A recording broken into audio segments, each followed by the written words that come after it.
сен айтып ал дейді. Сосын мен айтам дейді. То есть уже айтудың қажеті жоқ ол адамға. Ол уже закрытый поза қалды. Сонда екеуі де бір-біріне айтып алады да, нәтиже жоқ. Но ең қызығы, екеуінің мықтылығын қараңыздар. Ақыры біз біріміз есе алмаймыз, бізге эксперт керек деп шақыртады. Мен келемін де бәрін көремін, маркетинг бәрін айтамын, система KPI қоямын, зарплаталардың бәріне процент қойып, бәрін реттеймін. Біліп тұрмын, что-то не то бәрі де.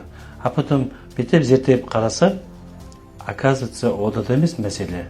Мәселе қарым-қатынасы екеуі неден бөліп алмаған ғой. Сосын міндеттемелерін бөлмеген. Қарасам, біреусі маркетингке күшті келеді, творческий адам. Біреусі управлениемен ішкі жүйеге мықты екен. Сөйтіп екеуі шақ тегіз бөлбек, екеуінің міндетіне бөлбек. Екеуі де күшті қуанды, өздерінің орындарын тапты. Бізге керек осы ғой деді ғой.